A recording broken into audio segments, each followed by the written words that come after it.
Dana Satterfield was a 27-year-old beautician and mother of two in Roebuck, South Carolina. Dana owned a small beauty salon, and on the evening of July 31st, 1995, she closed up after a typical day's work. That summer night, a door-to-door saleswoman named Diane Harris stopped by the salon around 6:30 p.m. to sell cleaning products. When Harris returned about 2 hours later to wait for her ride, she was alarmed to see a young man leap out of one of the salon's windows and sprint into the darkness. Knowing something was very wrong, Harris immediately ran to a nearby house and urged the residents to call 911. Spartanburg County deputies arrived minutes later and found a horrific scene inside the small trailer that housed Dana's salon. In the bathroom, Dana's body was discovered brutally beaten, partially unclothed, and strangled with a strap hanging from a hot water heater. It was clear that this was a vicious attack, and sadly, detectives noted evidence of an indecent assault as well. Notably, there were no signs of a robbery, which helped immediately narrow down the motive of the attacker. Investigators quickly began mapping out a timeline and collecting evidence. Forensic specialists combed through the salon for clues, gathering fingerprints, hair fibers, and biological samples for DNA testing. These were sent to a lab in hopes of identifying the perpetrator. Detectives also interviewed anyone who might have information. The key eyewitness, Diane Harris, was shaken, but managed to describe the suspect from her brief encounter. Using her input, police developed a composite sketch of a young male suspect, likely in his early 20s. This sketch didn't match anyone in Dana's immediate life, so investigators widened their search beyond her circle of acquaintances. Naturally, authorities looked at those closest to Dana as well. Her estranged husband, Mike Satterfield, was questioned extensively about his whereabouts that night.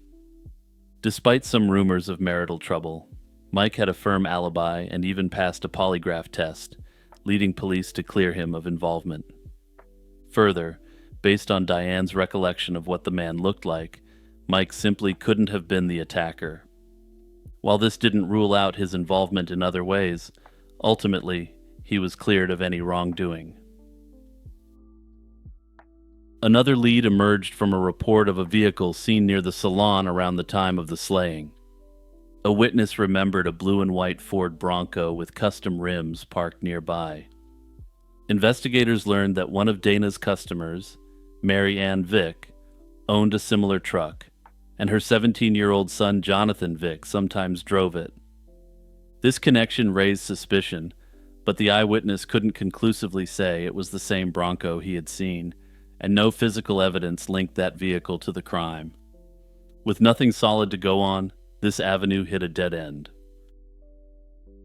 As months turned into years, the investigation stalled without a definitive suspect.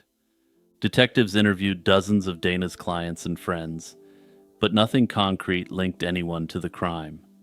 The forensic evidence from the scene, including DNA, didn't match any profiles in law enforcement databases at the time. About a year after the event, a tip from a prison snitch briefly raised hopes. The inmate claimed his cellmate, a man named Russell Quinn, had boasted about the crime. Investigators took this lead seriously and showed Harris a photo lineup that included Quinn. In a startling development, Harris picked out Quinn's picture as resembling the man she saw fleeing the salon. For a moment, it seemed the case might crack, but when authorities compared Quinn's DNA to the crime scene evidence, it didn't match. This promising lead evaporated, leaving investigators back at square one. After this jailhouse snitch-induced disappointment, the trail finally turned cold. The authorities continued to publicize the unsolved crime, and the case was even featured on Unsolved Mysteries in 1997, and a reward was offered for information. Unlike many cases featured on the show, this did little in terms of drumming up leads. Notably, the authorities also reached out to the FBI for a profile on the criminal. In what would eventually be viewed as a prophetic statement, the profiler determined that the perpetrator was very likely to be an average Joe from the community. In 2005, a full decade after the slaying, an unexpected encounter finally provided the breakthrough in this long unsolved case. Dana's daughter Ashley, now 18, happened to meet a local man named Michael Pace, a former friend of Michael Vick. This meeting prompted Pace to break his long silence about the case. Pace revealed that on the night of the attack, Jonathan Vick had told him he was going to Dana's salon and intended to try to convince to have relations with him. Vick threatened that he would also do the same to Pace if he ever told anyone what he knew.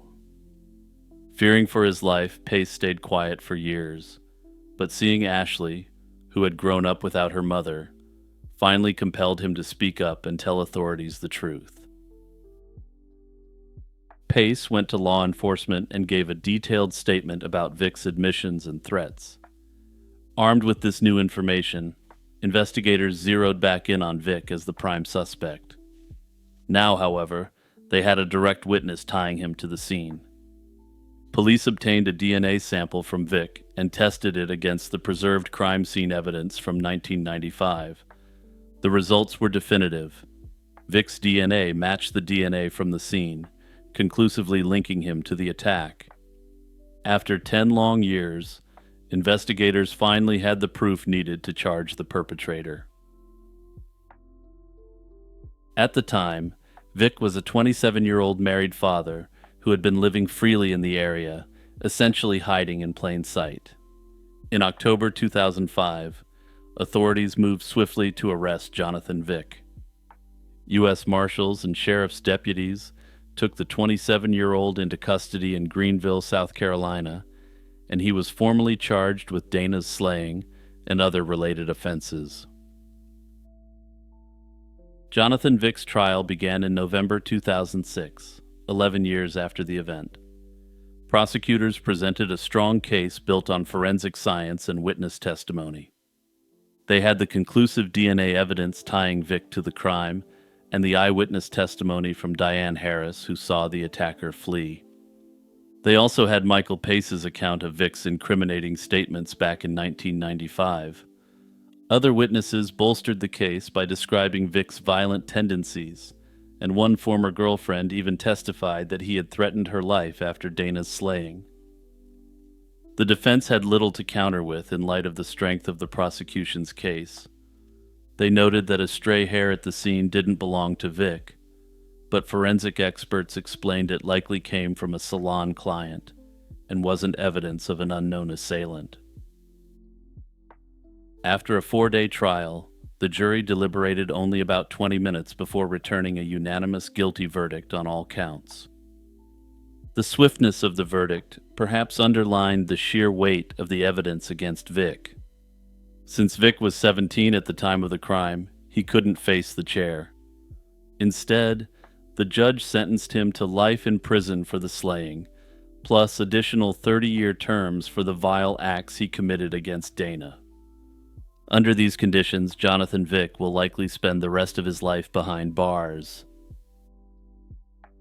This, however, wouldn't be the end of Jonathan Vick's story. A friend of his ex-girlfriend, Heather Sellers, named Michelle Whitaker, vanished in 2002 and was suspected to have met a similar fate as Dana. Miraculously, Michelle actually turned up alive in 2008. Heather Sellers happened to vanish in 2002 under mysterious circumstances. While it's never been definitively proven that Vick was involved in her disappearance, the authorities found strong evidence linking Vick to the case. Donald Webb was a career criminal who spent decades as a fugitive after a fatal firefight in which he fatally injured a police chief. Born in 1931, he had a long history of crimes ranging from burglary to weapon offenses. Webb operated primarily in the New England area and had ties to organized crime, associating with members of the Patriarcha crime family in Rhode Island. By the late 1970s, he was known to specialize in jewelry store heists and was already a wanted man for a jewelry burglary in New York, prior to the events that would make him infamous. At the time, Webb lived in New Bedford, Massachusetts, with his wife Lillian and her son, and he often traveled under false identities. He generally used the name of Lillian's deceased first husband, Stanley Portis, as an alias when checking into motels. Those close to him later recounted that Webb had vowed never to return to prison, a promise that would foreshadow the violent encounter to come. On December 4th, 1980, Webb was in the quiet town of Saxonburg, Pennsylvania, reportedly to scout a jewelry store for a potential robbery. Around 3 p.m., Saxonburg Police Chief Gregory Adams, a 31-year-old officer and former Marine, pulled over Webb's vehicle for a routine traffic stop. What should have been a mundane stop quickly turned deadly. Webb attacked Chief Adams, brutally beating him and shooting him twice at close range during a violent struggle. Despite being mortally wounded, Chief Adams fought back fiercely. He managed to fire once at Webb and even inflicted serious injuries on the attacker before collapsing. In the melee, Adams tore off part of Webb's lower lip and kicked with enough force to shatter Webb's lower left leg, injuries that would disfigure and incapacitate Webb for life. Sadly, Adams succumbed to his injuries while being rushed to a hospital, leaving behind a wife and 2 young sons in a community that had rarely seen such violence. The senseless act of violence against Adams shocked the small town of Saxonburg. It was only the second slaying in the town's century-plus history. Investigators arriving at the crime scene quickly found clues that pointed to Donald Webb as the prime suspect. In the aftermath of the struggle, police recovered a New Jersey driver's license under one of Webb's known aliases. They also discovered blood evidence at the scene that matched Webb's blood type. This attack on a police chief triggered an enormous manhunt spanning multiple states. Local Saxonburg authorities immediately contacted the Pennsylvania State Police and the FBI for assistance, knowing that the suspect had likely fled the area. Within 2 weeks of the attack, crucial evidence surfaced to trace Webb's escape route. On December 21, 1980, investigators located Webb's getaway vehicle, a white Mercury Cougar, abandoned in the parking lot of a Howard Johnson's motel in Warwick, Rhode Island. Inside the car, they found more blood evidence consistent with Webb's injuries. The discovery of the car in New England strongly suggested that Webb had fled back toward his home turf in Massachusetts and Rhode Island. By the end of 1980, Pennsylvania authorities formally charged Webb for the slaying of Chief Adams, and a federal arrest warrant was issued on December 31, 1980. The case quickly drew national attention, and the FBI added Webb to its 10 most wanted fugitives list on May 4, 1981, reflecting the severity of the offense. Following the attack, Webb began what would become one of the longest runs from justice in American history. Investigators long believed that Webb fled Pennsylvania immediately and returned to Massachusetts, relying on the criminal network and family support he had in that region. In fact, information decades later confirmed that Webb, severely injured, checked into Toby Hospital in Wareham, Massachusetts, under a false name to treat the injuries he sustained. In 1980, hospitals weren't required to report gunshot wounds to police, and Webb's alias identity allowed him to receive care for about 4 weeks without alerting authorities. Webb recovered from his shattered leg and other wounds just enough to move on. From the hospital, he slipped back into daily life in New England, hiding in plain sight with the help of his wife Lillian. For the next 17 years, Webb evaded capture through a combination of street smarts and support from his wife. Investigators later found evidence that this home contained a secret hiding space built to conceal him while in hiding for almost 2 decades. He rarely ventured outside, both because of his distinctive injuries and the fear of recognition. According to later surveillance reports, the wife lived a life completely dedicated to concealing her husband. Neighbors and agents observed her using wigs and hair dyes to change her look, and driving circuitous routes to shake off anyone following her. Investigators strongly suspected Lillian knew far more about Webb's whereabouts than she ever admitted publicly. Complicating matters, under Massachusetts law, a wife couldn't be charged for assisting her husband in such circumstances, which limited authorities' leverage against her. Through the 1980s and 1990s, the search for Donald Eugene Webb alternated between flurries of activity and years of frustration. He remained on the FBI's 10 Most Wanted list for over 25 years, from 1981 until March 31, 2007, setting a record at the time for longevity on the list. Periodically, investigators pursued new tips and conducted surveillance on Webb's relatives. In 1990, the FBI even released an age-progressed sketch to show what Webb might look like as he aged in hiding. Each lead that surfaced, however, ended in disappointment, but finally a real significant breakthrough came in the mid-2010s.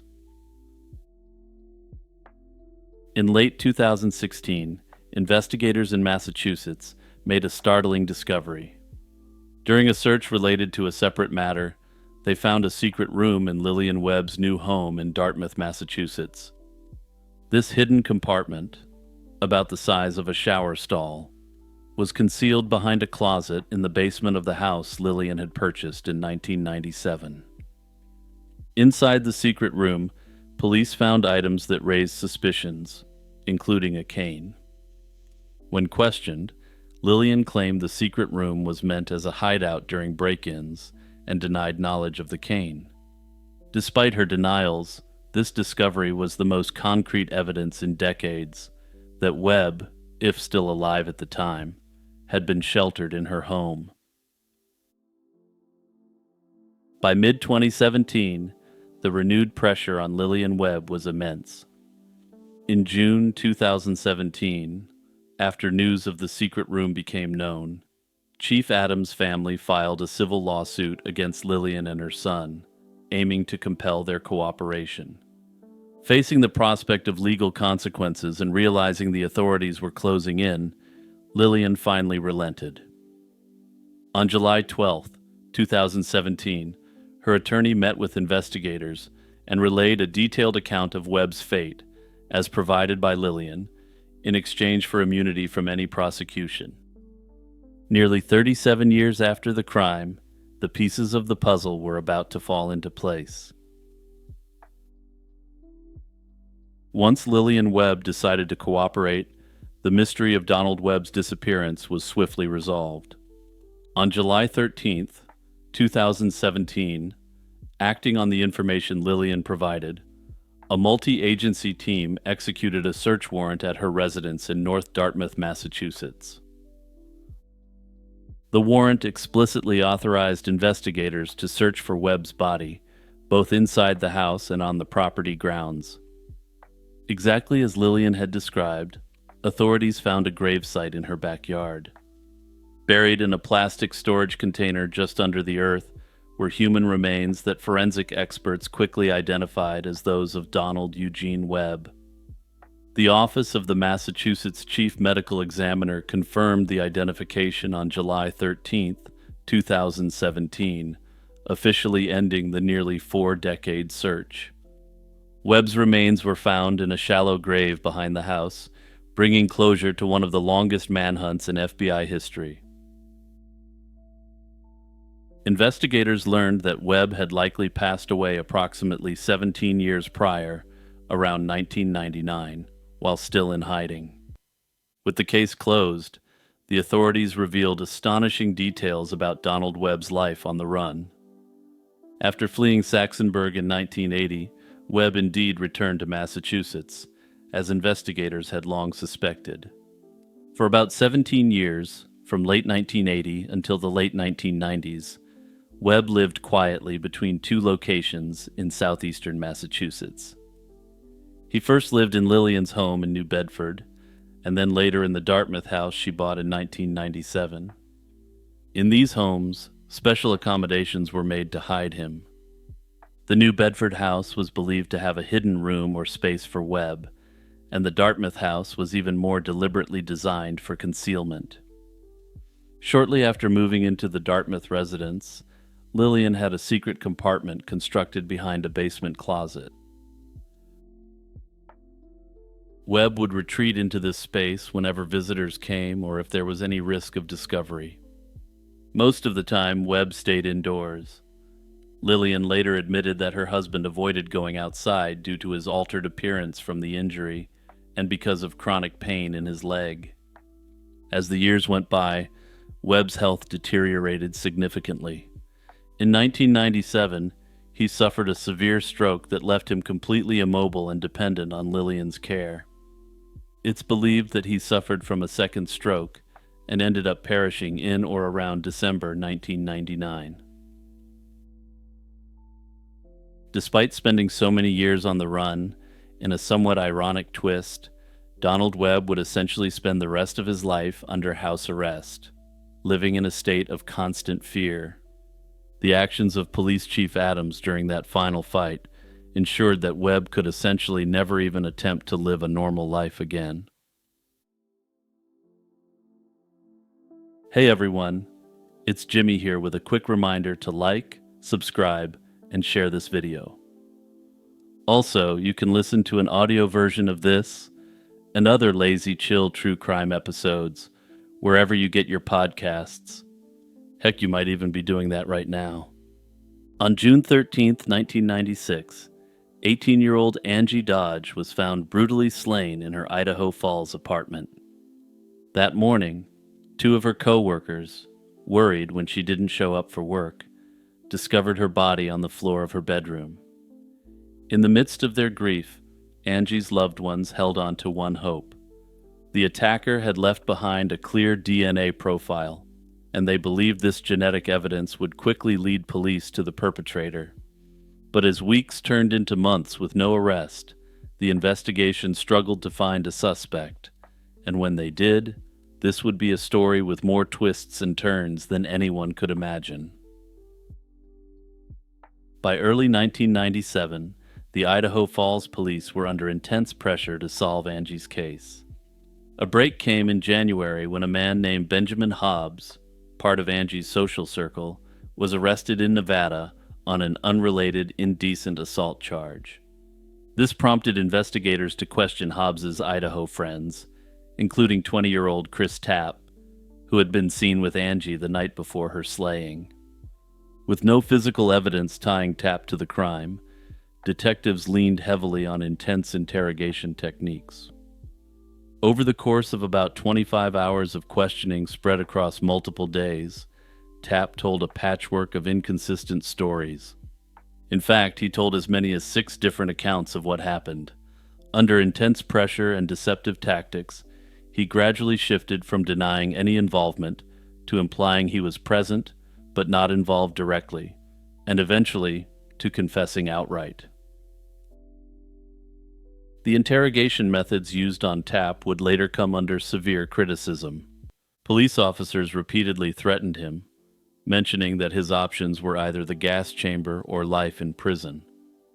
They accused him of repressing memories, fed him details about the crime, and offered leniency in exchange for cooperation.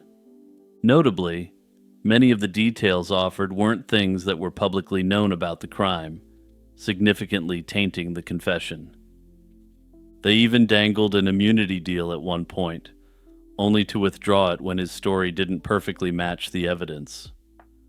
Bit by bit, the frightened young man was coerced into saying he had been part of a group attack on Angie. Initially, Tapp named Hobbs. Then, when DNA from the crime scene didn't match either of them, he implicated another friend as well. When that didn't turn out, the authorities concluded that he was likely covering for an as yet unknown third party. On the strength of this manufactured confession, prosecutors charged Tapp with the offense, even though the DNA evidence from Angie's body still pointed to an unknown man. At trial in 1998, The prosecution acknowledged that Tapp's DNA didn't match the biomaterial left at the scene. To explain this discrepancy, they proposed that multiple people had been involved in the attack, an assertion based solely on Tapp's questionable story. The defense argued that Tapp's confession was coerced and unreliable, but the jury ultimately found him guilty. He was sentenced to life in prison, with a minimum of 30 years to be served behind bars. After Tapp's conviction, significant doubts about the case persisted. The most glaring problem was the DNA. Tests on the biological evidence from the crime scene all indicated the same unknown man, definitively excluding Tapp as the source. In the early 2000s, the Idaho Innocence Project and other advocates for wrongful conviction review took up Tapp's case. They pointed out the red flags of a false confession and the lack of any physical evidence linking him to Angie's slaying. Additional DNA testing in 2008 confirmed that none of the genetic material at the scene came from Tapp, further undermining the prosecution's theory. This test also confirmed with absolute certainty that the material recovered was from a single source only. Still, appeals in the courts failed one after another, and Tapp remained in prison. One person's perspective was slowly changing during these years. Chris Tapp was about to acquire a powerful ally in his fight for exoneration: Angie's mother, Carol Dodge. In the immediate aftermath, Carol had been eager to see Tapp punished. At one point, she even pushed for the death penalty, convinced he was involved. But as time wore on with no evidence of the supposed second perpetrator and more revelations about the interrogations, Carol's certainty eroded. In 2013, she watched the tapes of Tapp's police interviews herself and was struck by how blatantly officers seemed to be feeding him information and coercing his statements. Carol came to believe that Tapp's confession was false and that her daughter's real killer was still out there. In a remarkable turnaround, she became one of Tapp's strongest advocates, determined to find the truth to both set an innocent man free and, of course, for Angie's sake. With Carol's support, the effort to exonerate Tapp gained momentum, and lawyers with the Innocence Project and local Idaho attorneys pressed for new hearings. By 2017, this pressure produced a partial victory. Tapp's original conviction was vacated in a deal with prosecutors, and after serving 20 years in prison, he was released. However, the agreement didn't fully clear his name, and he wasn't officially exonerated. In the eyes of the law and the public, he was officially still a monster, but one who had done his time. In 2018, with Carol's encouragement, Idaho Falls authorities teamed up with a genetic genealogy company to re-examine the DNA from Angie's case. This technique, which had then recently gained fame for catching the Golden State Killer, involved comparing the unknown suspect's DNA profile to data from millions of people. These people had voluntarily submitted their DNA to databases, and a family tree could be built out to find who the actual perpetrator was. The work was tough, and the technology wasn't what it is today. Finally, in 2019, the painstaking genealogical detective work paid off. The research pointed to a new name that had been overlooked before: Brian Drips. Not only did Drips fit the genetic and demographic profile of the potential perp, he also had a direct tie to the case's original facts. Back in 1996, Drips had lived right across the street from Angie Dodge's apartment. He had been interviewed briefly in the initial neighborhood canvass, but he was never a suspect during the original investigation, as attention had focused on Tapp and his friends. Now, decades later, Drips emerged as the prime suspect through DNA, and the fates of Drips and Tapp were about to intersect once again. Detectives tracked him to his new residence in Caldwell, Idaho, and in May 2019, they picked up a cigarette butt that Drips discarded on the street. Testing confirmed that the DNA on that tar-filled tobacco torpedo exactly matched the genetic material from the crime scene. Confronted with this evidence, the 53-year-old Brian Dripps didn't hesitate to confess. He admitted that on the night of June 13, 1996, he alone attacked Angie Dodge, and he affirmed that Chris Tapp had no part in the crime. After nearly 23 years, the mystery of Angie's slaying was finally solved. In July 2019, an Idaho judge formally vacated Tapp's remaining conviction and dismissed all charges against him, fully exonerating him. And I have to mention it here since it's the elephant in the room. But there is, of course, a certain poetic element to a man called Tapp being exonerated by Dripps. Brian Dripps later pleaded guilty and was sentenced to life in prison in 2021. Chris Tapp, who served 20 years in prison for a crime he had no part in, eventually ended up suing the city of Idaho Falls.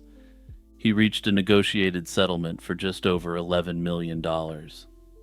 This is where you may expect the saga of Chris Tapp to end, but unfortunately, that wasn't the case at all, and some people simply have a terrible lot in life. On October 29, 2023, Chris was allegedly slain by Daniel Rodimer, a former professional wrestler and politician. According to reports and allegations, Chris had offered Daniel's stepdaughter a bump of the Colombian Yeti confetti, to which Daniel didn't take kindly. Daniel Rodimer pleaded not guilty in March 2024 and remains innocent until proven guilty in a court of law. Hey everyone, it's Jimmy here with a quick reminder to like, subscribe, and share this video. Also, remember to follow Lazy Chill True Crime wherever you get your podcasts for more content from this channel and bonus content you won't see anywhere else. Rita Curran was a 24-year-old woman living in the college town of Burlington, Vermont in 1971. She was beloved by her family and well-liked in the community. Rita had a passion for music. She sang in a barbershop quartet and was known for her kindness and generosity. During summer break, Rita took graduate courses at the University of Vermont and worked by day as a maid at a local hotel to earn some extra money. She was a second-grade teacher looking forward to the new school term in the fall, and she had recently moved into an apartment near campus to enjoy a taste of independence. No one imagined that her bright future would soon be violently cut short. On the night of July 19, 1971, Rita returned home around 10 p.m. after a singing practice with her quartet. Two roommates shared the apartment with her, and shortly after Rita got home, they went out for a late snack, leaving her alone. Rita changed into her nightgown and prepared for bed. Sometime before midnight, an intruder slipped in, likely through an unlocked door, and attacked her in her bedroom. When the roommates came back after midnight, they walked into a nightmare. Rita's lifeless body was on the bedroom floor. She had been brutally beaten, subject to indecent assault, and then strangled. There were no signs of forced entry. Nothing of value was stolen, and the only strange clue was a discarded smoke near her body. Rita never lit up, so this clearly belonged to the perp. Burlington police launched a major investigation into Rita's slaying, and it was reported to be one of the most investigated cases in Burlington police history. Detectives interviewed many people, including every neighbor in her building. Among them was 31-year-old William DeRoos, who lived upstairs with his wife. DeRoos claimed he knew nothing, and his wife insisted he had been home with her all night, an alibi that led police to rule him out at the time. Investigators instead focused on other leads as they sifted through hundreds of tips and potential suspects. Physical evidence from the scene didn't match any known person back then, and DNA wouldn't have a forensic usage for decades. By the 1980s, Rita Curran's case had become one of Vermont's most notorious cold cases. With no answers, rumors and theories swirled. Some even speculated that Ted Bundy, who was born in Burlington, might have been responsible. For a time, investigators did consider Bundy as a possible suspect, but there was no evidence linking him to Rita's attack, and Bundy himself denied any involvement. Rita's sister Mary even wrote to Bundy in prison years later, but he never confessed or provided answers. Ultimately, the Bundy theory was dismissed, and the case was left with no leads. For decades, the Curran family lived with heartbreak and unanswered questions. In 2014, more than 4 decades after the crime, Burlington police tried a new tactic. They re-examined the old evidence with modern forensic methods and managed to extract a male DNA profile from that long-held cigarette butt. It was a significant find, but when they ran the DNA through national databases, it matched no known offender. That said, what it did definitively prove is that Bundy truly wasn't involved in the attack, putting to rest this speculative theory. The file remained open, and investigators continued to hope that one day science would provide a breakthrough. In 2019, the cold case got a fresh look with cutting-edge tools. Detectives turned to investigative genetic genealogy, hoping to find the perpetrator's identity through DNA matches. The suspect's DNA from the cigarette was sent to a specialized lab. Interestingly, this technique pointed to a single name, William DeRoos. The discovery was stunning. DeRoos was the same former neighbor who had lived above Rita in 1971. Rita and DeRoos likely hadn't even met prior to the attack, and she had only moved into the building a couple of weeks prior. After decades of dead ends, science led the police back to someone who had been under their noses the whole time. Police sought further confirmation. They tested DNA from Rita's clothing and other preserved evidence, and again it pointed to DeRoos. With evidence mounting, detectives approached his former wife. Confronted with the facts, she finally admitted that she lied about her husband's alibi all those years ago. On the night of the attack, she now revealed, the couple had fought, and DeRoos stormed out for a cool-down walk at the critical time. He returned later and told her not to mention that he had been out, and out of alleged fear and misguided loyalty, she kept his secret. This long-hidden truth, combined with the DNA evidence, gave investigators what they needed to close the case at last. In February 2023, Burlington's police chief announced at a press conference that the mystery had been solved. After committing the crime in 1971, DeRoos quietly left Vermont just days later. He eventually traveled overseas to Thailand and spent several years there as a Buddhist monk. A few years afterward, he resurfaced in California, where he remarried and lived under an assumed name, even becoming known by the nickname Dutch as a local guru. Those later chapters of his life appear to have been an attempt to either run from his violent past or atone for the extreme evil he committed. However, while this may have been his intent, things turned out a bit differently. Investigators discovered that DeRoos had a history of aggression even after his Buddhist rebrand. His second wife reported that he attacked her, choking her until she passed out. Running counter to the supposed nonviolent philosophy he now ascribed to, he also stabbed a friend of the couple in an altercation. Crucially, William DeRoos never faced justice in his lifetime for the slaying of Rita Curran. In 1986, at age 46, he died of an overdose in a San Francisco hotel room, under circumstances that aren't well understood. It remains unclear at this time why his first wife, who was abandoned days after the attack on Rita, never came forward to the authorities while he was still alive.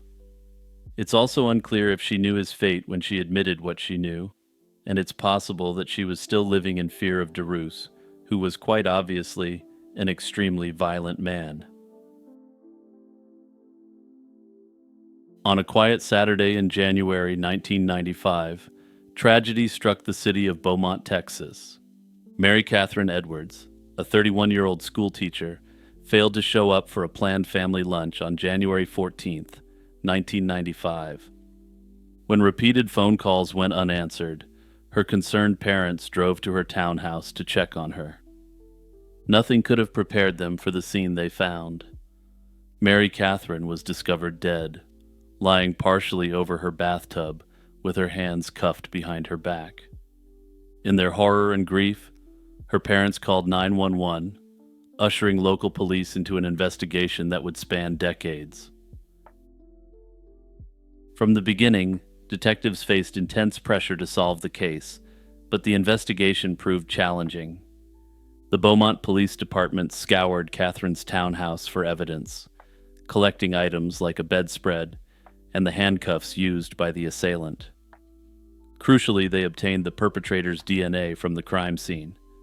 However, in 1995, genetic profiling was in its infancy, and when they ran the sample through available databases, no match was found. The unknown DNA profile would sit in police storage for years as a silent witness, waiting for technology and luck to catch up. Investigators turned their attention to Catherine's acquaintances, operating on the theory that she knew the perpetrator. An ex-boyfriend, David Perry, emerged as an early person of interest. He had dated Catherine recently, and with no forced entry, it made sense to question someone who might have been welcomed into her home. Detectives tracked Perry down and inquired about his whereabouts on the night of the slaying. Perry had a solid alibi. He was out of town at the time of the crime, and he voluntarily provided a DNA sample.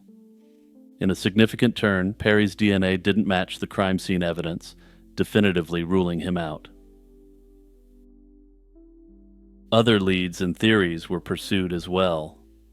Police tried tracing the serial number on the handcuffs, hoping it might lead to a purchaser or a link to a supplier, but this turned out to be a dead end. Over time, dozens of potential suspects were identified, and their DNA compared to the crime scene profile. But one by one, these leads were eliminated.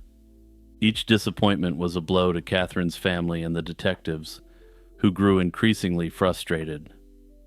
By the late 1990s, despite the best efforts of the Beaumont police, the trail had gone cold. In April 2020, the authorities sent the DNA from Catherine's crime scene to Othram, a specialized private lab in Texas that could tease more information out of old genetic evidence. Othram's advanced testing produced a detailed DNA profile suitable for genealogical analysis. The results that came back were both encouraging and daunting. There were hits, and lots of them.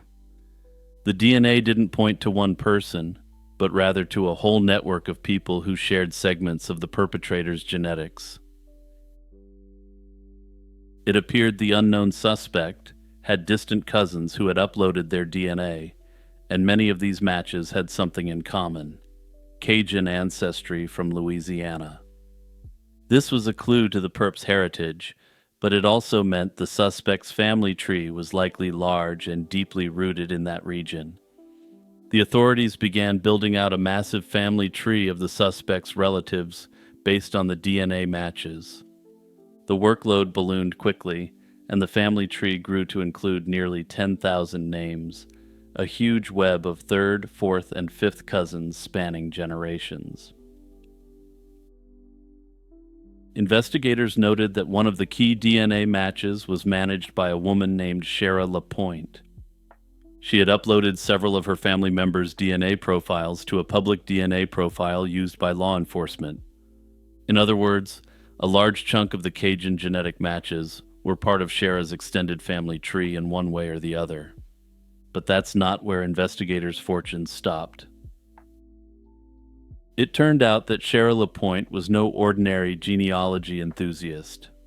In a serendipitous twist, she was a professional genetic genealogist nicknamed the Gene Hunter, known for solving cold cases and identifying unknown crime victims. She ended up joining forces with the authorities, who leveraged her expert knowledge of interconnecting Cajun family trees. After months of exhausting work, a pivotal discovery was made. Late one night, Shara LaPointe was following a distant branch of the family tree, one with the common Cajun surname, Thibodeau. She traced descendants of a particular couple to Beaumont, Texas. This Beaumont couple, it turned out, had two sons. Digging further, she learned these sons had attended Forest Park High School in Beaumont, the very same school Mary Catherine Edwards had gone to in the 1980s. Now the investigative team had to determine which one might be their culprit, with their belief that based on their ages, it could be either man. Detectives started digging into both men's backgrounds for any red flags, and what they discovered made the decision on who to focus on shockingly easy. Clayton Foreman, the older of the brothers, had a very dark secret in his past. Records showed that back in 1981, when Clayton was in his early 20s, he had been arrested and charged with indecent assault on a young woman. Notably, this woman was a former high school classmate, and he also bound her hands. Clayton was convicted of the assault, but in a bizarre reflection of the era's leniency, he received only probation and a fine. And no, you don't have to rewind. He received a slap on the wrist for one of the worst crimes imaginable. Crucially, because this occurred long before modern DNA databases or even offender registries, Clayton's DNA was never collected at the time. He had remained under the radar of law enforcement databases, which explained why the crime scene DNA in Catherine's case had never hit on his name. The connection between Catherine and Clayton was about to get much more direct, however. Clayton had a social link to her. Catherine had been a bridesmaid in Clayton Foreman's first wedding. Back in 1982, one of Catherine's close friends was marrying Clayton, and both Catherine and her twin sister stood in the wedding party for their friend. This revelation was the unexpected twist that gave everyone pause. The gentle, caring teacher who was slain in the most horrific way had once smiled for photos at the wedding of the man now suspected of ending her life. The authorities began the hunt for Clayton, which wasn't hard to do given his deep local roots. After his marriage failed, he eventually left Beaumont and over the years drifted far from Texas, living in several states over the years. By 2021, the then 60-year-old Clayton Foreman was living a quiet life in Reynoldsburg, Ohio, where he worked as an Uber driver. And yeah, just consider that for a second. This is a guy who likely had intoxicated women get into his vehicle with him alone at night, because they thought that was the safer thing to do. Armed with this knowledge, Beaumont police and the Texas Rangers prepared to move in on Clayton Foreman. But before they could make an arrest, they needed one more piece of irrefutable evidence: a direct DNA match to tie Clayton to the crime scene. The DNA profile pointing to him was strong, but it was built through relatives. An exact match was necessary to clinch the case. To obtain Clayton's DNA without tipping him off, investigators organized a covert operation known as a trash pull. In early 2021, officers in Ohio quietly surveilled Clayton's residence and waited for him to put out his garbage on the curb. Once the trash was in a public area, law enforcement swooped in and collected discarded items that might contain Clayton's genetic material. The bag of trash was shipped to the Texas Department of Public Safety Crime Lab for analysis, where forensic scientists eagerly tested the contents for DNA. The cops hit pay dirt, and one of the items in his trash contained his genetic material. They compared this profile directly to the DNA from the 1995 crime scene and got an astronomically precise match. The odds were on the order of 1 in 461 septillion that the DNA could belong to anyone other than Clayton Foreman. On April 29, 2021, Texas Rangers and Ohio police made their move. In a poignant touch, the officers brought along a very special set of handcuffs for the occasion, the same pair of police-issue handcuffs recovered from Catherine's bathroom in 1995. Those cuffs, which had once been a grim piece of evidence binding a victim, were now snapped shut around the wrists of the accused perpetrator. After his arrest, Clayton Foreman was extradited back to Texas to stand trial. It took nearly 30 years from the day of the crime, but in March 2024, the case of Mary Catherine Edwards finally went before a jury in Beaumont. I'm probably not going to surprise you when I say that the forensic evidence presented to the jury was absolutely damning. Experts testified about the genetic genealogy trail and the astronomical probability that anyone other than Clayton Foreman could have left the DNA at the crime scene. Jurors learned about the old assault case from 1981, establishing a pattern of behavior. Foreman's defense, by contrast, had little to counter with. In fact, Foreman's attorney declined to make any substantive opening statement, perhaps recognizing the weight of evidence against his client. After a week-long trial filled with evidence and heartfelt testimonies, the case went to the jury. It didn't take long, under an hour of deliberation, for the jury to return with a verdict of guilty. At 63 years old, Clayton Foreman was sentenced to life in prison, with the earliest possibility of parole decades away. In fact, he'll not even be eligible for parole until he has served 30 years, by which time he'll be in his 90s. In all likelihood, he'll spend the rest of his days behind bars, perhaps reminiscing over those years of freedom he got to undeservingly enjoy. For Mary Catherine's family and friends, the verdict was a long-awaited deliverance. Outside the courthouse, they expressed gratitude to the investigators who persisted and the scientists who provided new tools to crack the case. Foreman lived all over the country, and given that he put himself in a position where he had access to vulnerable people as an Uber driver, there may be more horrific crimes associated with him. For now, though, the reality is he'll never see the light of day again. Christine Jessup was a 9-year-old girl from Queensville, a small village about an hour north of Toronto, Canada. She was a happy fourth grader who loved school and sports. Basically, your typical North American kid in the 1980s. On October 3rd, 1984, Christine arrived home from school to an empty house. That afternoon, her mother and brother were away visiting her father, leaving Christine on her own. When her family returned, they found Christine's school bag on the counter, but no sign of Christine.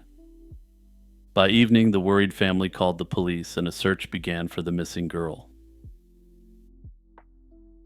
Days of searching turned into weeks with no trace of Christine. As the weeks passed, hopes of finding her alive began to fade.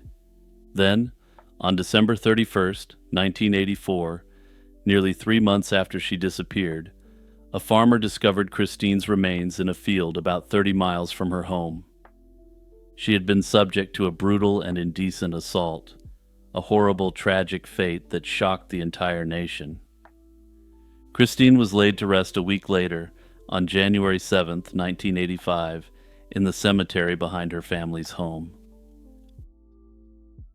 Under pressure to solve the crime, investigators quickly focused on the Jessup's neighbor, 24-year-old Guy Paul Moran. In February 1985, Christine's mother remarked to police that Moran was known as a quote-unquote weird neighbor, which put him on their radar. Police surveilled Moran and brought him in for questioning on February 22, 1985. He cooperated fully. During a lengthy interview, Moran maintained his innocence and even volunteered hair, blood, and saliva samples. Clearly, these weren't the actions of a guilty man being accused of literally the worst crime imaginable. He said nothing incriminating during the interrogation, yet on April 22, 1985, the cops clapped the cuffs on Moran and charged him with Christine's slaying. Moran's first trial began in January 1986, and prosecutors relied on circumstantial evidence. So-called experts testified that hairs and fibers from the crime scene matched Moran's and could have come from his home or car. Further, two jailhouse snitches claimed Moran had confessed while in custody. The defense pointed to Moran's solid alibi and argued that the forensic evidence was misinterpreted and weak. In February 1986, the jury agreed, and Moran was acquitted of the slaying. However, this was not the end of the story, not by any means. The prosecution appealed the acquittal, and a higher court ordered a retrial. In 1992, at Moran's second trial, the prosecution repeated much of the same evidence and also presented new witnesses. These witnesses described Moran's behavior around the time of the crime as quote-unquote suspicious, and this time the jury was persuaded. On July 30th, 1992, Guy Paul Moran was found guilty. For many in the community, the verdict brought relief that the perpetrator had been caught and a sense that justice had been served. But in reality, an innocent man was now behind bars, and the true perpetrator remained at large and would remain so for decades. In fact, the actual perpetrator would eventually die a free man, though not of natural causes. A major problem in the case was the misuse of forensic evidence. With DNA testing not yet available, the prosecution leaned heavily on hair and fiber analysis to implicate Moran. The forensic experts gave the impression that a hair and some fibers definitively linked Moran to the crime, but this was highly misleading. In reality, such evidence is far from conclusive. Hair and fiber quote-unquote matches are not unique and could easily be due to coincidence or contamination. What sounded like solid scientific proof was actually quite weak. Investigators also succumbed to tunnel vision, fixating on Moran as the prime suspect and overlooking other possibilities. Once Moran was in their sights, they interpreted every detail as evidence of his guilt and neglected to pursue other leads. The reliance on literal jailhouse snitches further compounded the error. These informants' worthless testimony, alleging he confessed in jail, was false, yet it was used in court and helped convict him. It was advances in DNA technology that finally unraveled the miscarriage of justice. In 1995, forensic scientists were able to extract a DNA profile from biological evidence that had been preserved since 1984. The DNA results proved that the biological material didn't come from Guy Paul Moran. Armed with this new evidence, the Ontario Court of Appeal overturned the conviction on January 23, 1995, fully exonerating him. Prosecutors publicly apologized for the miscarriage of justice and for all that Moran had endured. He also later received $1.25 million from the Ontario government as compensation for his ordeal. Given the gravity of the offense he was falsely convicted of, this seems somewhat insufficient. That said, Moran, who had spent 18 months behind bars for a crime he didn't commit, was now a free man. With the once convicted perpetrator fully and completely vindicated, the focus returned to finding the real person responsible. In 1995, Toronto police set up a special task force to re-examine the case, and they interviewed hundreds of potential suspects. Despite these efforts, no arrest was made. The trail eventually went cold, and for the next 25 years, Christine's slaying remained an unsolved cold case. After more than 3 decades, the truth finally emerged. In October 2020, Toronto police announced that DNA and genetic genealogy had identified Calvin Hoover as the perpetrator. Hoover had been 28 years old in 1984 and was a friend of the Jessup family. Hoover had never been publicly suspected during the original investigation. By the time he was identified, Hoover had consensually and intentionally eliminated the prime suspect all by himself back in 2015. However, detectives obtained a sample of his blood from the coroner's office and confirmed it matched the DNA found on Christine's clothing. Unfortunately, while Hoover would never face justice in a courtroom, there was finally closure for the Jessup family after decades of waiting. On a cold night in October 1992, the community of Sunderland in northeastern England was shaken by the disappearance of a 7-year-old girl named Nikki Allen. Nikki lived with her mother and siblings in a council flat, a type of subsidized public housing, in a neighborhood struggling with significant poverty. When she failed to return home after visiting her grandparents' apartment nearby, alarm spread quickly. Dozens of friends and neighbors joined an urgent overnight search, scouring the streets and derelict buildings around the docks for any sign of the girl. The massive search effort ended in tragedy the next morning. Nikki's small shoes and her coat were found abandoned outside a boarded-up building known as the Old Exchange. Inside the empty building's basement, searchers discovered the girl's body. I'll spare you the details here for your own sanity, but disturbingly, Nikki was subject to extreme cruelty. Police immediately cordoned off the Old Exchange and combed the area for clues. Forensic specialists collected blood evidence, as well as a brick used in the attack. The initial findings painted a picture of a frenzied assault, putting intense pressure on detectives to swiftly find the person responsible. Northumbria police investigators quickly zeroed in on a suspect, 24-year-old George Heron, a local man who lived in the same apartment complex as Nikki's family. Several pieces of circumstantial evidence pointed to Heron. A knife matching the presumed weapon was reportedly found in his home, and spots of blood were discovered on his clothes and shoes. Witnesses also recalled seeing a young man resembling Heron walking with a little girl near the Old Exchange on the night of the attack. Taken together, these clues made Heron a prime suspect in the eyes of the police. Under enormous public pressure to solve the case, detectives brought George Heron in for questioning. He was interrogated intensively over 3 days and denied any involvement more than 100 times. As the hours wore on, officers resorted to aggressive tactics that a judge would later condemn as oppressive.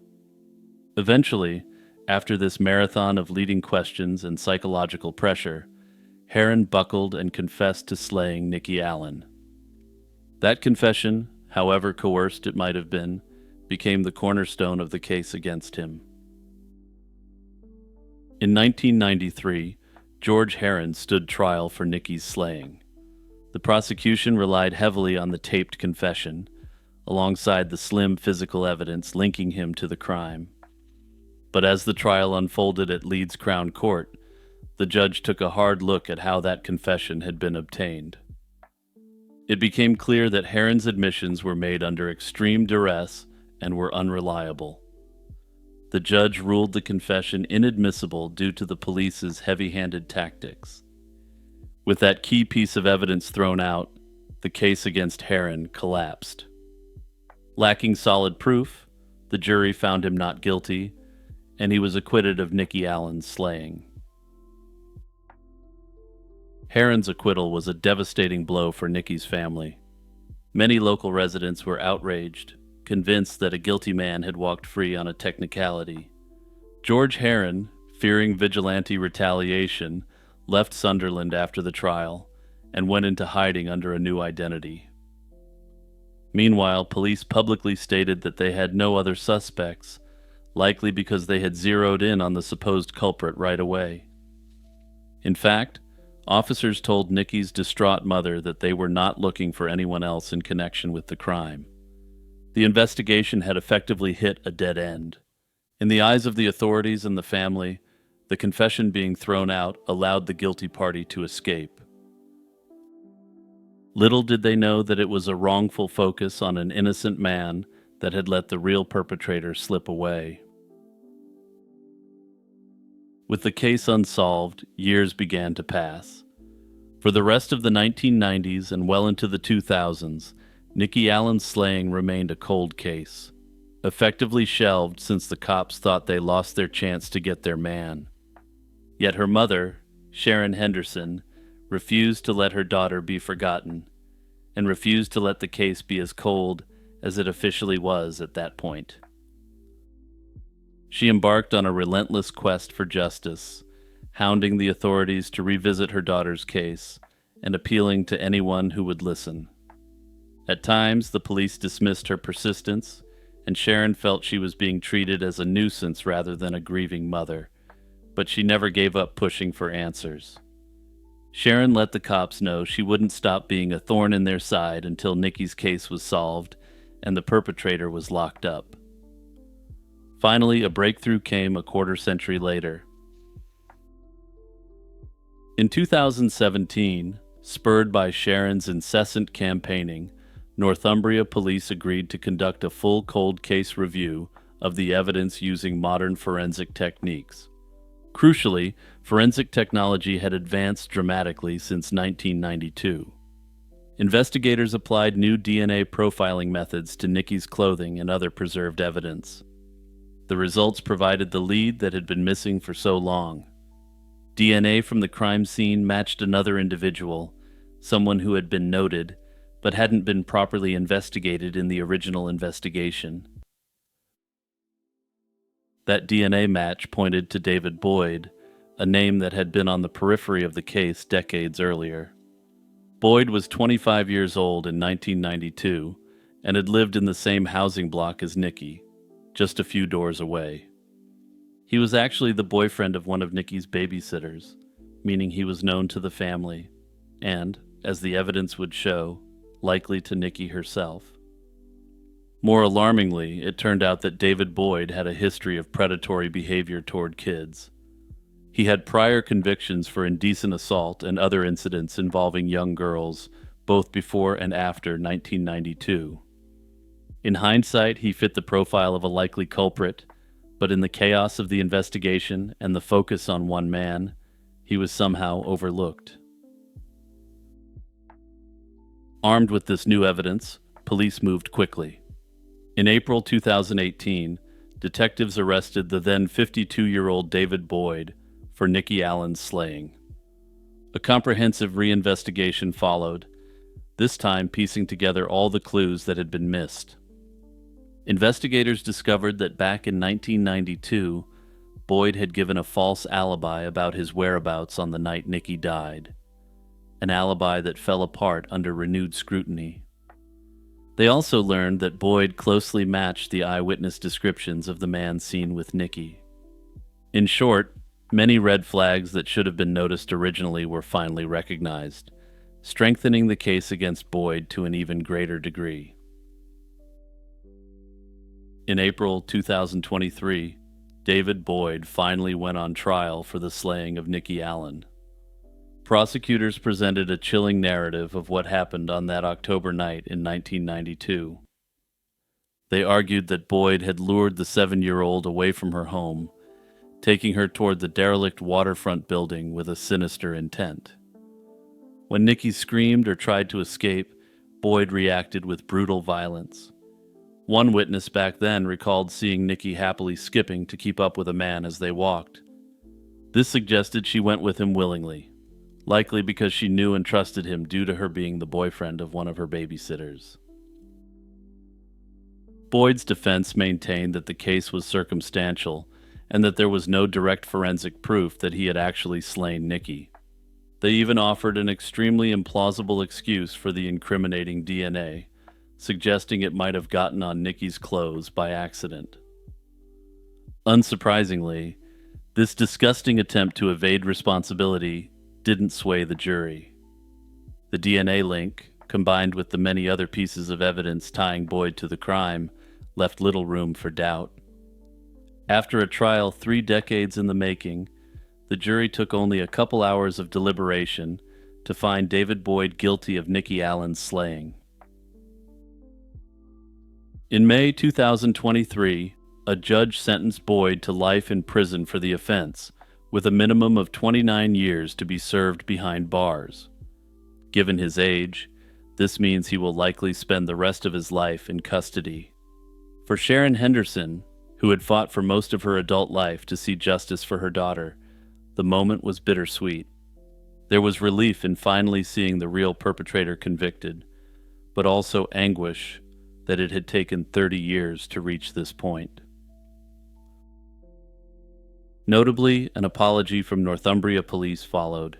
The force acknowledged the grievous errors of the original investigation and formally apologized to George Herron for wrongfully accusing him and to Nikki's family for the decades of delay. That said, an apology is cold comfort when their investigation let a monster stalk the streets for almost 3 decades, committing additional offenses in the meantime. Hey everyone, it's Jimmy here with a quick reminder to like, subscribe, and share this video. Also, don't forget to check out my podcast, merch store, and other channels. Just click the links in the description below. On March 29, 1975, 16-year-old Sharon Pryor left her home in Montreal's Pointe Saint Charles neighborhood to meet friends at a local pizzeria. It was a Saturday evening on Easter weekend, and Sharon headed out around 7 p.m., expecting a fun night with her boyfriend and her pals. She never arrived at the restaurant. By 11 p.m., when Sharon still hadn't returned home, her worried mother, Yvonne Pryor, reported her missing and launched a frantic search with police and neighbors. For 3 days, family and volunteers combed the area, clinging to hope that Sharon might be found safe. Unfortunately, their worst fears were realized in the most horrific way. 3 days after her disappearance, on April 1, 1975, Sharon's body was discovered in a wooded, vacant lot in Lingueuil, a city just across the St. Lawrence River from Montreal. Sharon's body bore clear signs of a brutal attack, and she had been subjected to horrors beyond comprehension.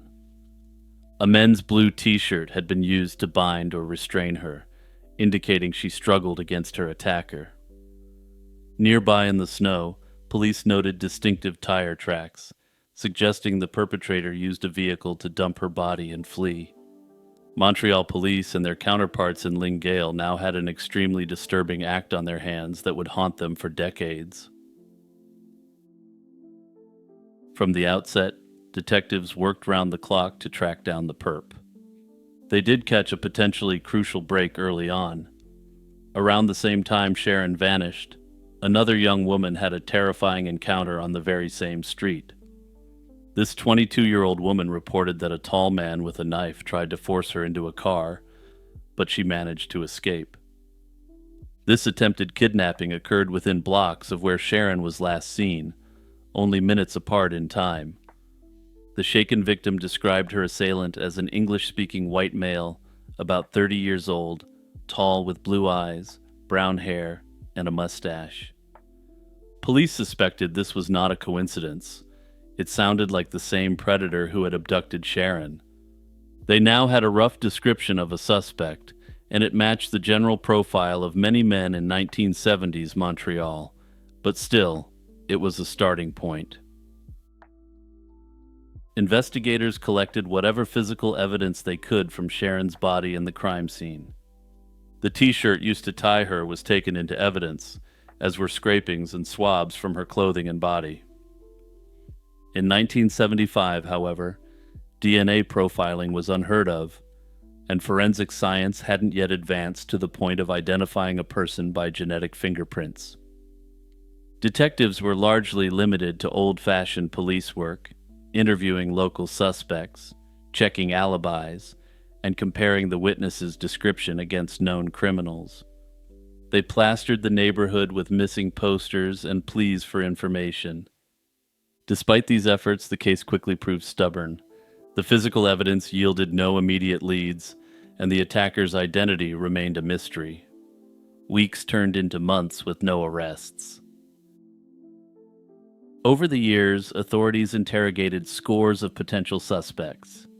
Tips poured in about suspicious characters in the area, and cops didn't ignore any of them. In fact, law enforcement would end up investigating more than 100 individuals in connection with Sharon's slaying. Some were local troublemakers who people just had a hunch about, while others were known offenders or violent criminals who vaguely fit the profile.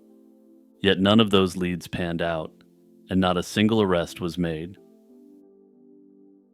By the late 2010s, DNA technology had advanced by leaps and bounds. Techniques like genetic genealogy had begun cracking cold cases that once seemed virtually unsolvable. In 2019, the authorities decided it was time to apply these cutting-edge tools to Sharon Pryor's case. They submitted the preserved crime scene samples, including genetic material recovered from that men's t-shirt and from Sharon's clothing, to a laboratory in the States. Specifically, the evidence was sent to a lab that could perform enhanced DNA analysis and search genealogical databases for potential matches. This was a long shot since the samples were decades old and degraded. There was no guarantee of finding any relatives of the person, but it was the best hope yet for a breakthrough. For a few years, the scientific work continued behind the scenes. Then, in June 2022, the lab hit pay dirt.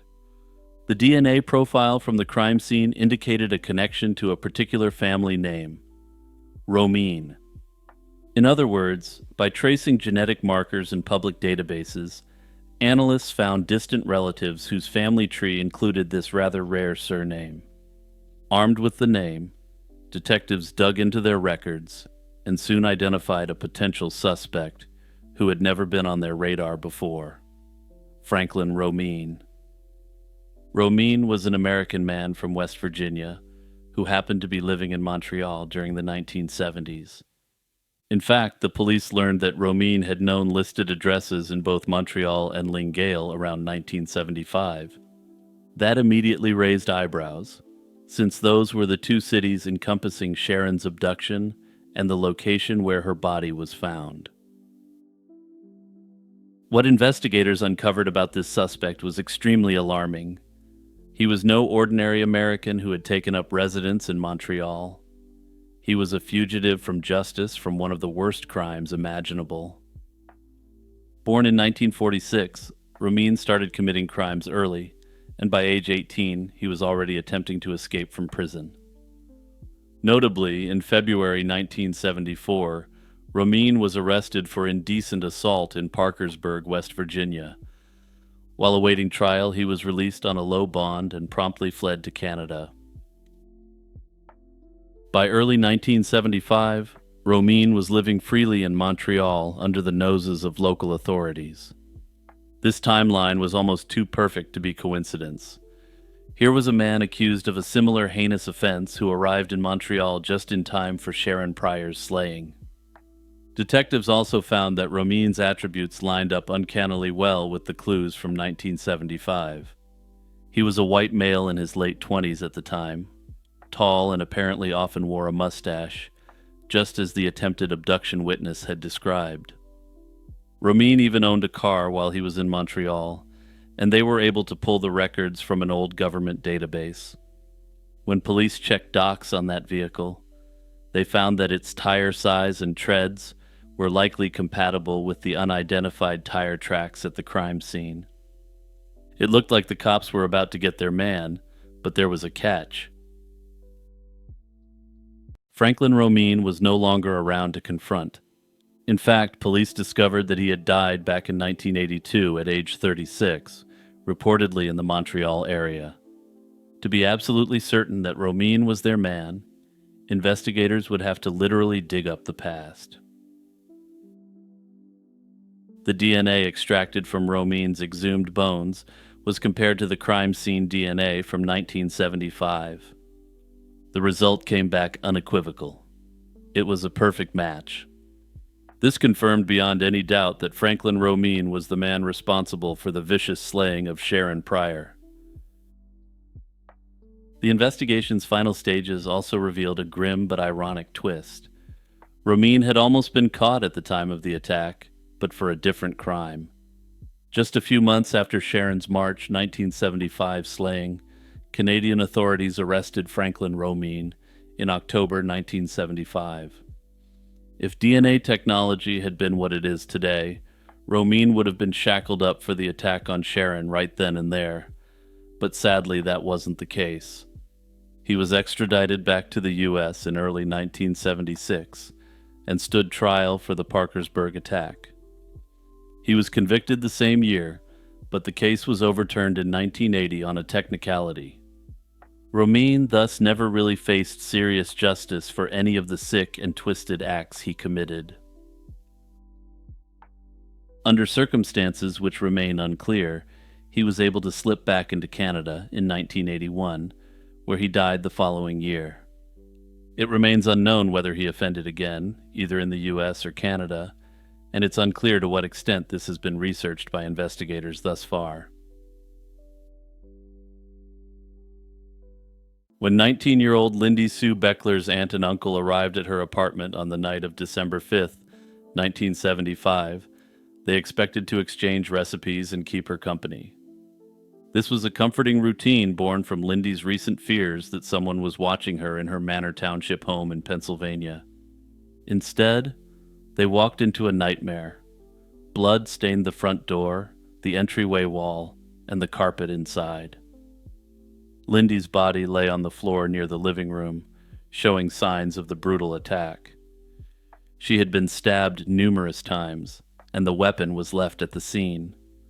Horrifically, the knife was from Lindy's own kitchen, suggesting the perpetrator grabbed it at the scene. Later, forensic analysis showed that a second knife had also been used and taken away by the attacker. Investigators recovered critical forensic clues: the attacker's biological material on Lindy's underwear and 2 small drops of blood on her stockings. These clues would eventually be the key to cracking the case decades later using genetic genealogy. Lindy's new husband, Phil, was quickly ruled out as a suspect, and within weeks police had interviewed about 300 people in the area without any luck. Despite the bloodshed, the perpetrator had left behind no obvious fingerprints or identification. Investigators noted a footprint in the kitchen believed to be the perpetrator's, but this led to nothing at the time. They also sought information on a dark-colored car seen double-parked outside the apartment around the time of the attack, but this lead also fizzled out. As the weeks turned into months, the case that shocked Lancaster County threatened to go cold. Determined to find justice, authorities chased every tip and potential lead. In early 1976, just 1 month after Lindy's slaying, police caught a dangerous suspect in another case. This was Mark Capilupo, an 18-year-old arrested for a string of violent attacks on local women. The young man had assaulted several women around the same time as Lindy's slaying, fueling hope that he might also be responsible for Lindy's death. Investigators noted similarities in the violence and eagerly interrogated Capilupo, but after careful scrutiny, he was cleared of involvement in the attack. It was a devastating disappointment for detectives in the community, and many thought the cops had dropped the ball. Capilupo was jailed for his other crimes, and would end up being pumped full of lead during a prison escape attempt a year later, ending his reign of terror. Some thought this was a fitting end for the person responsible for Lindy's death, but it turned out the real perp was still at large, and would be for decades. As the first anniversary of Lindy's death approached, the case took an unsettling turn. In December 1976, visitors to Lindy's grave discovered that her headstone had been vandalized. It was doused in red paint and slashed with something sharp. Whether it was a cruel prank or the perpetrator returning to relive the crime, police couldn't be sure. Then, only weeks after the gravestone incident, a chilling letter arrived in the mail for Lancaster's police chief. The letter claimed to be from the perpetrator, taunting the chief for failing to catch him. In disturbing detail, the letter's author referenced specifics of the crime scene not known to the public. He bragged that the red paint and nicks on Lindy's gravestone represented each wound he had inflicted. The letter provided further weird details. He described himself as a chubby man who had done it while under the influence of substances. Bizarrely, the letter ended with someone signing the name Janice Crumb, claiming to be a friend, finishing the message and begging for help for him. Needless to say, the investigators were stunned. The letter contained details about the slaying and grave defacement that had never been publicized, so the cops thought it was likely from the attacker. That said, they had some doubts, though.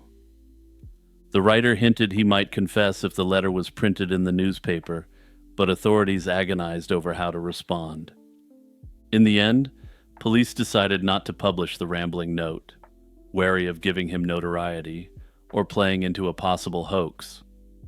After all, the writer may have simply made lucky guesses that matched the crime, or details of the investigation could have leaked through one of the 300 interviews. They tried to trace the letter's origin and the mysterious Janice Crumb, but hit a dead end, and no such person could be found. Notably, whether this letter was a bizarre confession or simply a hoax would remain an unsolved mystery forever. Over the years, investigators periodically revisited the evidence with fresh eyes. As early as 1997, DNA technology offered a glimmer of hope. Technicians were able to extract a male DNA profile from the preserved biological material. In 2000, that DNA profile was uploaded into the FBI's database of convicted offenders, but no match was found. The unknown subject had no prior record that would link him to the crime. The case stagnated once more, but crucially, the DNA evidence was safely stored. Investigators understood that forensic science was advancing rapidly, and that one day, a new technique might crack the mystery that traditional detective work could not. In 2019, the Lancaster County District Attorney's Office formed a dedicated cold case unit, and Lindy Sue Beckler's file was at the top of the pile. They reached out to a Virginia-based genetics company, Parabon Nanolabs, to apply cutting-edge DNA analysis to the old evidence. Parabon's forensic experts first used DNA phenotyping to generate composite images of what Lindy's attacker might have looked like. From the crime scene DNA, they predicted the suspect's physical characteristics, then created two sketches, one reflecting a man about 25 years and another of a man around 65. The phenotyping suggested a light-skinned white male with hazel eyes and dark hair. These composite sketches were released to the public in 2019, briefly reigniting interest in the case. But while the images put a hypothetical face to the perpetrator, they still didn't provide a name. For that, investigators would need to dig deeper into the suspect's lineage. By late 2020, the team enlisted a renowned genetic genealogist, Cece Moore, working with Parabon to build the perpetrator's family tree. From the strands of family connection, Moore painstakingly constructed ancestral lines, zeroing in on one family in particular. The DNA pointed to roots in a small town in southern Italy, and this clue proved pivotal. In fact, Moore's research suggested that whoever attacked Lindy Sue Beckler had ancestors from Gasparina, Italy, an unusual detail that dramatically narrowed the field of suspects. Cross-referencing this specific Italian heritage with local records, Moore and her team identified a single name that fit all the data points. This was David Sinopoli, a man of Italian descent who had lived in Lancaster at the time. Investigators were stunned by the lead. David Sinopoli was a now 68-year-old resident of Lancaster County who had never been on their radar. Decades earlier, however, he had lived in the very same 4-unit apartment building as Lindy Sue Beckler. In fact, he was a neighbor of Lindy's in 1974, a year before the slaying, but had since moved out. He had no obvious connection to Lindy on record beyond being a former neighbor, and no serious criminal history. But now, thanks to genetic genealogy, he was the prime suspect. Investigators knew they needed direct evidence to conclusively tie him to the crime, namely, a fresh sample of his DNA to compare with the crime scene profile. In February 2022, a surveillance team quietly tailed David Sinopoli as he traveled through Philadelphia International Airport. They watched as he sat in a terminal coffee shop with his wife, casually chatting before a flight, and noted when he finished his coffee and tossed the cup into a trash bin. The moment Sinopoli walked away, investigators swooped in and retrieved the discarded cup. At long last, they had it, a covert sample of Sinopoli's DNA.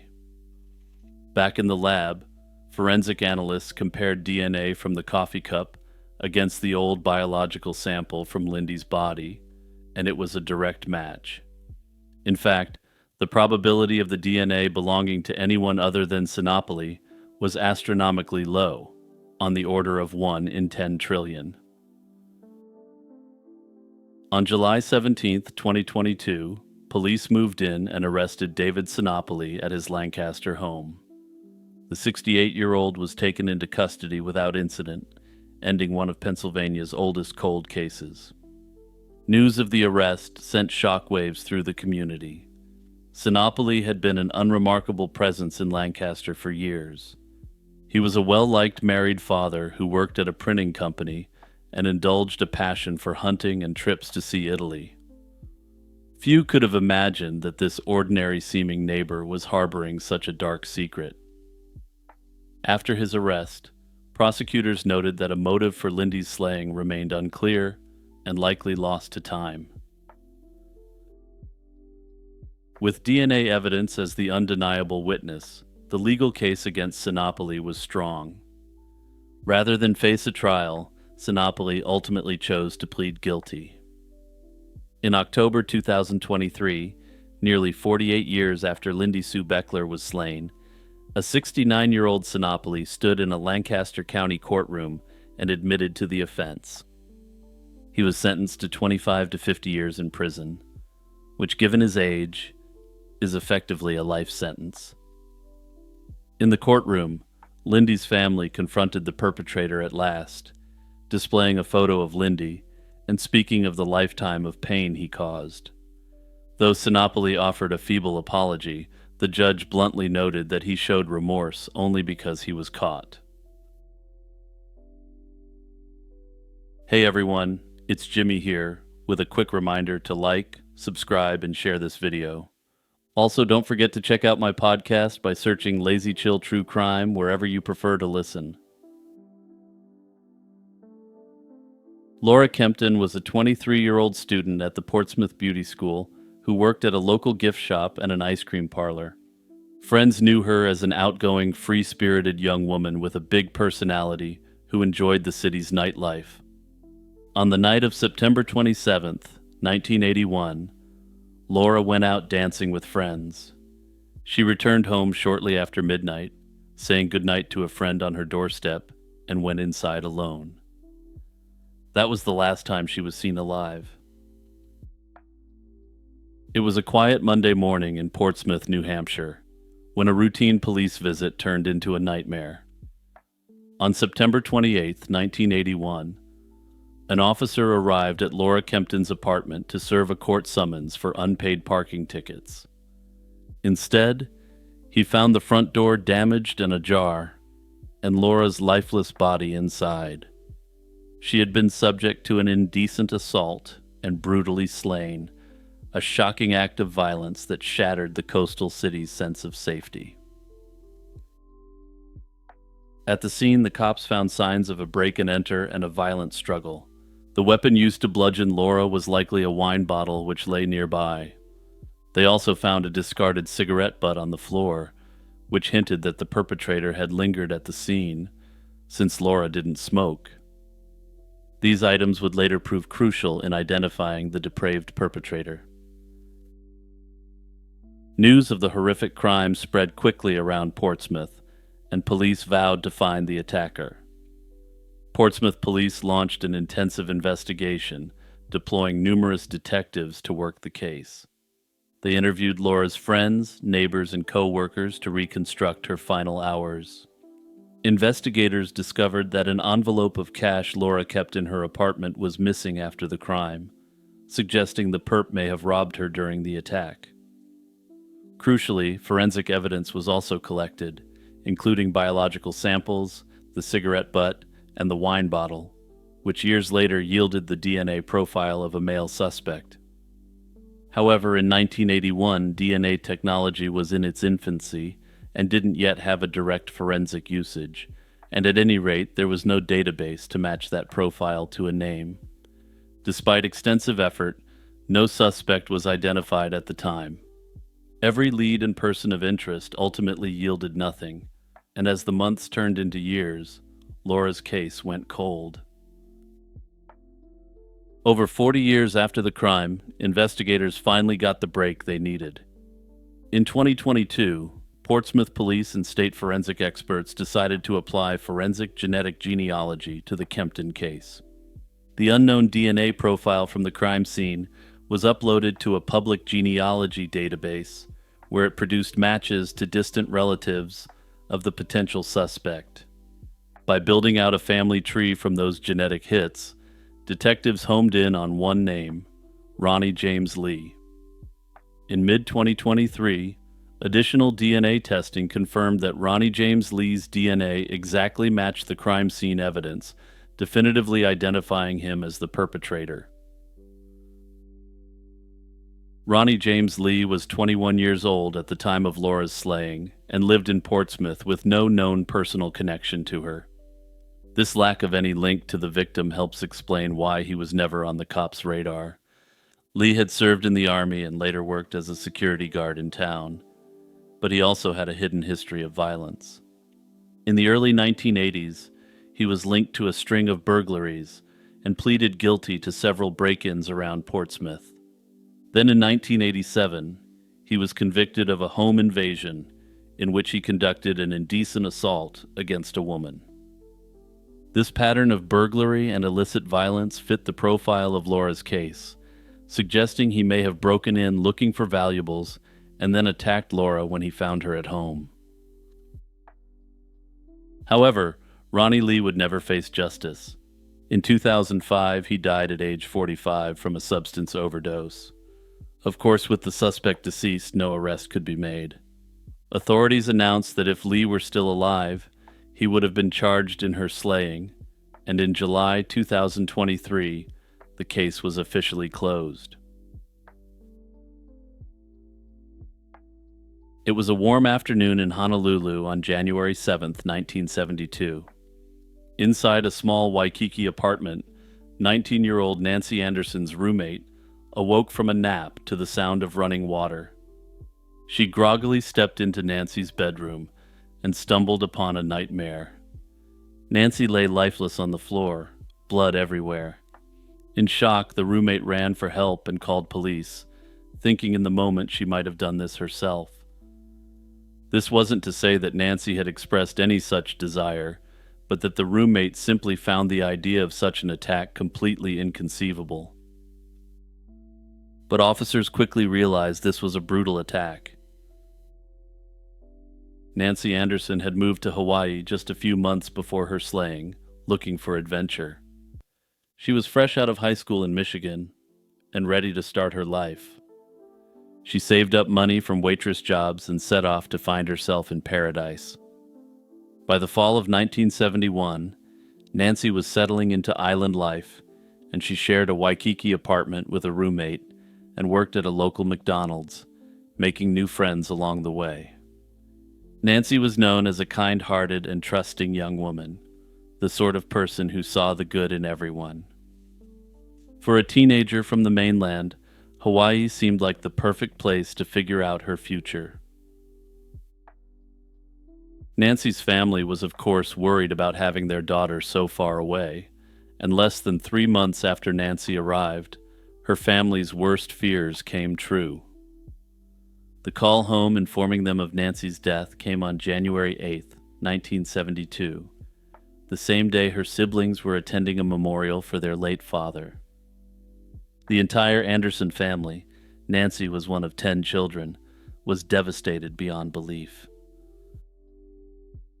Honolulu police launched an intensive investigation. They learned that earlier on the day of the attack, 2 door-to-door knife salesmen had knocked at Nancy's apartment, hoping to sell kitchen knives. Detectives tracked down these salesmen. Both young men cooperated fully. They even volunteered fingerprints and took polygraph tests, passing them. It appeared they had nothing to do with the crime, despite what appeared to be an odd coincidence at the time. Investigators also interviewed a man Nancy had dated a few times, and even the apartment building's manager. All of them had alibis or lack of evidence tying them to the scene. Every obvious lead turned into a dead end. Police did have one critical piece of evidence. In the bathroom, they found a bloody towel that didn't belong to Nancy. It suggested the perpetrator might have cut himself during the frenzied attack, leaving behind his own blood. This was the only biological material from the attacker found at the scene. Unfortunately, in 1972, there was no DNA testing available to identify the attacker from that blood. Detectives could do little with it at the time except preserve it and hope that one day technology might catch up. Decades later, when DNA profiling became standard, the sample from the towel was entered into national databases, but it never produced a hit. But back to 1971, with no weapon recovered, no eyewitnesses, and no prime suspect, and all suspects ruled out, the case began to stall out in a big way. After exhausting their leads, the Honolulu Police Department gradually had to move on to other cases. Nancy's slaying, once a high-priority investigation, went unsolved. Months turned into years, then into decades. The file on Nancy Anderson's case gathered dust and eventually became the oldest cold case in Hawaii's history. Nancy's mother, Thelma, kept hoping for a break in the case until the end of her life. She passed away in 2001 at age 75, having never seen her daughter's perpetrator clapped in cuffs. Nancy's siblings, however, refused to let her story be forgotten. They persisted, periodically checking in with law enforcement and even petitioning the police to reopen the investigation. Little did they know that the breakthrough would finally come from a cutting-edge technique that wasn't even imagined back in the 1970s. Fast forward to 2019, nearly 50 years after Nancy's tragic demise. Her younger brother, Jack Anderson, had been following news of an astonishing new crime-solving tool, genetic genealogy. This technique had recently been used to unmask the original Night Stalker. If it could catch a long, elusive perpetrator in California, Jack thought, why not try it on Nancy's case? That year, he approached C.C. Moore, a renowned forensic genealogist, and Moore immediately agreed to help the Anderson family. Using advanced laboratory techniques, a DNA profile of the unknown attacker emerged. Then came the detective work. Moore uploaded this profile to public genealogy websites where people share their DNA data in hopes of finding relatives. Bit by bit, Moore reverse-engineered a family tree from those relatives. She combed through records, looking at how the DNA matches might be related and which ancestral lines converged. From there, Moore began zeroing in on a potential suspect by considering age, gender, and location. Then, a major break came. By 2021, Moore and the Honolulu Police Department had narrowed their focus to a single name. The DNA trail and the family tree pointed to Tudor Chirilla, a man who had lived in the same area as Nancy back in the early 1970s. In 1972, Chirilla was a 27-year-old graduate teaching assistant at the University of Hawaii, residing in Waikiki, not far from Nancy's place. It was a location tie that made sense, and the genealogical evidence was compelling. It indicated that Tudor Chirilla's family line was linked to the DNA from the crime scene. Investigators soon discovered more about their new suspect. Tudor Chirilla had left Hawaii not long after Nancy's slaying and built a life on the mainland. In fact, he eventually became a prominent attorney in Nevada, even serving as a deputy state attorney general in the late 1970s. Outwardly, he was a successful, well-educated man who once ran for a spot on the Nevada Supreme Court. But there were darker rumors in his past. In 1995, Chirilla had been arrested on accusations of kidnapping and attempting to indecently assault an ex-girlfriend, though that case was dropped and never went to trial.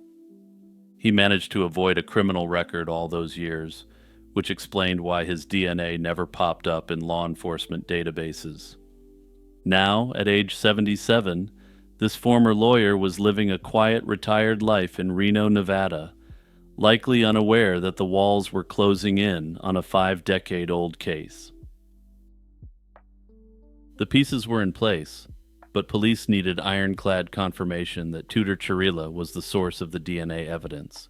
Genetic genealogy can strongly point to a suspect, but in court, nothing beats a direct DNA match. To obtain that, Honolulu detectives got an ingenious assist from the suspect's own family.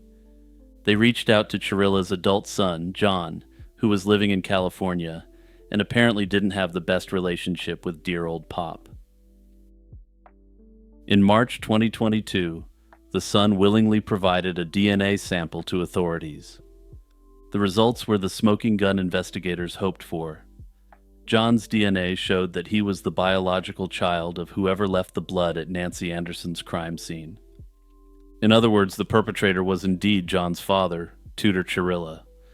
This evidence was enough to move in on the suspect. In September 2022, Reno police, in coordination with Honolulu authorities, served a search warrant at Tudor Chirilla's apartment in Nevada. They collected a swab of his DNA for direct comparison to the crime scene evidence. Just 2 days after police took his DNA sample, the 77-year-old attempted to end it all on his own terms. He survived and was subsequently arrested, being forced to face justice. However, on Christmas Day, 2023, before a trial could ever take place, 78-year-old Tudor Chirilla died at a hospital while in custody. The official cause was sepsis from an infection, exacerbated by his declining health. In the days prior, he had refused food, water, and medication, almost as if he had resigned himself to his fate. With his death, Tudor Chirilla took to the grave any personal secrets or motives that might explain why he did what he did to Nancy Anderson. Even without a formal conviction, the resolution of the case brought immense solace to the Anderson family. After 52 years of pain and uncertainty, they finally knew who was responsible for Nancy's death. Chirilla's demise while behind bars was its own form of justice, since he was denied the right to die a free man or perish on his own terms.